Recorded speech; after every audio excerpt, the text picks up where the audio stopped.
certainement avec des éléments concrets. Dernièrement, il y a eu le rapport au Margie où on a pris en compte de manière très claire la volonté d'accompagner les marins pêcheurs, notamment pour le renouvellement de la flotte de pêche.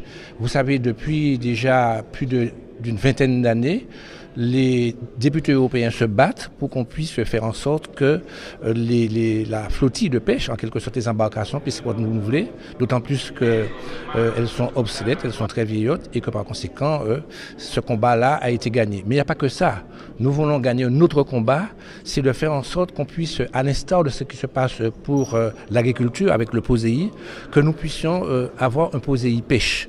Parce que ça garantit une pérennité non seulement aux fonds qui seront dédiés à la pêche, et aussi c'est une manière de reconnaissance de dire que comme l'agriculture, eh bien, la pêche, mais également le tourisme, eh bien, représentent des secteurs d'activité clés dans nos territoires d'outre-mer. Alors maintenant, il appartient au Parlement, c'est vrai que c'est la Commission qui a voté, maintenant il appartient au Parlement de pouvoir entériner, de réfléchir avec la Commission pour faire en sorte que ça puisse se concrétiser. Son pêche, j'aurais préféré que le collègue Mato, qui représente la délégation. Ah oui, bon, je viens d'une région périphérique, c'est les Açores aussi. Alors là, on a beaucoup de communalités. Et ça m'intéresse beaucoup parce que j'ai travaillé aussi dans le secteur des pêches, je suis de la commission des pêches, de voir les réalités de proche des autres régions périphériques. Et je vois qu'il y a des points communs, il y a des points qui ne sont pas communs. Un des points communs, c'est en fait cet effort qui est fait du côté du projet Hors-Fiche pour résoudre et améliorer la possibilité de pêche pour les grands pélagiques. C'est une chose qui intéresse toutes les régions périphériques, des Réunions, aux Açores, Madère, Canaries, qu'est-ce qu'on voit. Et l'autre question qui est très similaire entre les régions, c'est l'envahissement du secteur des pêches. Alors, si on veut maintenir un secteur de pêche dans les régions périphériques, il faut travailler dans le rejeunissement de l'éducation, la formation des nouveaux pêcheurs. Et je crois qu'il y a un secteur qui est très intéressant du côté des pêches. C'est le secteur lié au tourisme. Et la pêche côtière liée au tourisme, liée à la gastronomie. Et pour là, on pourrait attirer et faire rajeunir les pêcheurs de ces régions. Il faut faire une gestion adéquate des pêcheries et aussi au fait des flottilles. Si on dit qu'on doit investir dans des nouveaux bateaux, il y a des régions que ça n'arrive pas. Il faut en fait surtout, avant tout, penser dans la soutenabilité des stocks de pêche, de poissons, et adapter la flottille de pêche à ces conditions. Il y a des régions comme la Guyane ou même ici la Guadeloupe et Martinique qui ont des bateaux très vieux qui, quand on parle de pêche de large avec des bateaux de 5, 6, 6 mètres, c'est quelque chose qui est très, très étrange parce que ça met en danger la vie des pêcheurs. Et travailler du côté de l'amélioration de la vie des pêcheurs avec des autres secteurs qui n'ont éventuellement n'ont été très bien explorés, comme c'est le tourisme, et pour avoir des poissons qui puissent servir tous ces secteurs. Aujourd'hui, il en ressort qu'on reçoit des délégations d'eurodéputés sur le territoire. Donc il est important qu'ils puissent se rendre compte de la réalité de la pêche. D'autant plus que toutes les RUP ont des besoins, c'est-à-dire les besoins communs, c'est le renouvellement de la flotte. Donc il est important aujourd'hui, pour qu'ils puissent comprendre le sens de la demande, qu'ils se rendent compte de la réalité. Et cette réalité est traduite par un manque de sécurité sur nos navires et aussi une possibilité de pouvoir diversifier notre activité, notamment sur le côtier, mais aussi plus au large, sans toutefois entamer la ressource actuelle. Donc, nous sommes toujours soucieux, nous, dans la pêche artisanale, de la ressource actuelle, parce que ça reste un équilibre fragile.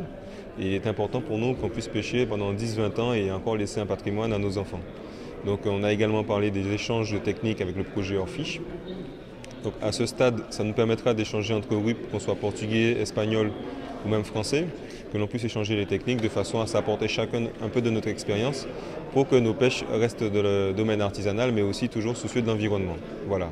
Donc en gros, ce sont des échanges qui ont été très cordiaux. On espère maintenant qu'aujourd'hui que ça va se concrétiser. Un projet qui va aboutir, mais aussi le plus important maintenant, c'est que nous ayons des résolutions fermes de la part de l'Europe et des engagements forts, notamment financiers, pour le relèvement de la flotte.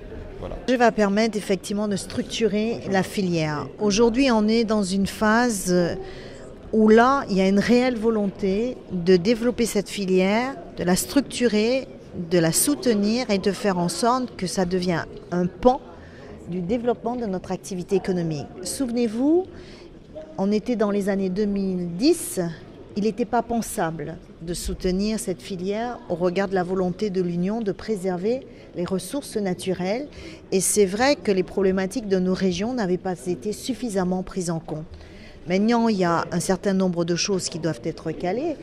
La volonté d'aller vers ce POSEI pêche, mais déjà ça va permettre à la collectivité régionale de déroger parce qu'il n'était pas possible d'aider à cette modernisation parce que l'Union nous l'interdisait.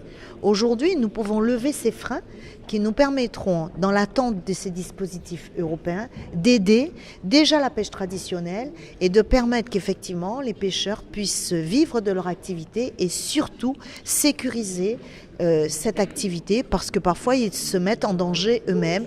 En tout cas, je sens vraiment ce changement. On est rentré dans une nouvelle ère concernant la pêche parce qu'on n'y croyait pas beaucoup pendant ces dernières années. Et aujourd'hui, je crois qu'on a toutes les assurances. Maintenant, il faut un peu... pas forcément du temps très long, il faut que les choses soient posées clairement et surtout qu'on puisse sanctuariser et on ne soit pas simplement dans une aide ponctuelle, mais vraiment qu'on soit dans la continuité pour développer cette filière.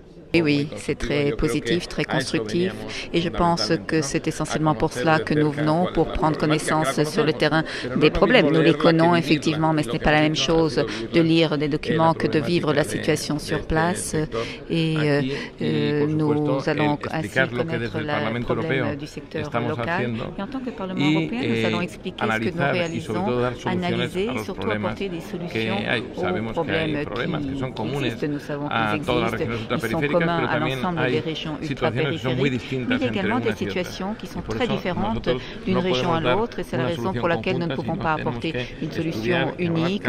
Nous devons étudier chacune des propositions qui ont déjà été envisagées dans le rapport d'initiative et logiquement nous allons devoir progresser pour apporter une réponse à ces difficultés. Moi je suis plein d'espoir, d'attente et j'espère qu'après cette visite, la situation sera encore mieux connue dans le Parlement européen et ensemble avec la Commission et bien entendu avec les autorités régionales et le secteur, nous pourrons ainsi progresser. C'est un problème qui est commun, le vieillissement des pêcheurs et l'absence de relève de nouvelles générations. Et c'est la raison pour laquelle nous devons absolument investir, rendre ce secteur plus attrayant. Un secteur attrayant, c'est vrai, tout comme investir dans les infrastructures. Nous savons que les infrastructures doivent être modernisées et on a besoin, bien entendu, de moyens financiers. C'est la raison pour laquelle, en marge du Fonds européen maritime pour la pêche, nous envisageons un instrument financier spécifique pour les régions ultra-périphériques, un POSEI spécifique pour les régions ultra-périphériques qui tiendrait compte de chacune des spécificités de chacune des îles. Alors peut-être que cette île, ici la Guadeloupe, a des besoins qui n'existent pas dans ma région, dans des infrastructures ou par exemple des investissements pour rendre la pêche plus attrayante. Je pense que c'est un effort nécessaire en faveur de la relève de nouvelles générations qui actuellement n'existent pas. Je ne dirais pas que c'est un point de départ. Parce que, moi je le reproche souvent, on ne parle pas de ce qui a été fait avant. L'an dernier, nous avons eu plusieurs réunions à Bruxelles, à Strasbourg, avec Younous Omarjee, avec M. Manskour, concernant ces dossiers. Aujourd'hui, nous avons des régions ultra-périphériques qui s'entendent, qui travaillent ensemble, qui ont signé des chartes pour pouvoir coopérer. Et si les choses avancent, c'est parce que nous fonctionnons ensemble. Alors, vous avez posé la question, quand est-ce que vous pensez que ça se mettra en place? Moi, personnellement, je peux dire que le président de l'Union européenne, M. Jean-Claude Juncker, nous a promis de tout faire pour qu'en 2018, qu'on puisse investir sur la flottille, comme ils l'ont expliqué, pour pouvoir investir et permettre aux pêcheurs de pouvoir échanger leur matériel de pêche. Il y a des aides qui existent ponctuellement, il y a des aides sur le payant. Aujourd'hui, nous essayons de voir si on peut mettre en place le POSEI pêche, ils l'ont expliqué, mais nous nous battrons pour cela. Il y a un travail qui se fait, nous sommes aujourd'hui entendus par l'Union européenne, par le président, par certains commissaires. Donc maintenant, c'est à nous de poursuivre ensemble et la présence de cette délégation me conforte un peu dans mes démarches, car souvent on oublie le travail qui a été fait en amont et M. Moscou a parlé du rapport Younous, donc cela veut dire que nous sommes en marche pour pouvoir développer cette pêche. Le projet hors fiche aujourd'hui, nous avons répondu à cet appel à projet. Nous sommes chefs de file aujourd'hui de ce projet. Et je crois que c'est Mme Panchard et M. Jean-Marie Hubert qui pilotent cela. Aujourd'hui, notre rôle, c'est d'animer, coordonner un peu les méthodes de pêche avec les autres régions ultrapériphériques à faible impact sur l'environnement. Et pour cela, nous aurons des visites avec cette délégation à Bouillante, à Sainte-Rose, sur le Nautilus, pour voir un peu comment se développe la pêche, tout ce qui est cette croissance bleue en Guadeloupe, et en espérant qu'à leur retour au niveau de l'Union européenne, nous aurons des réponses satisfaisantes.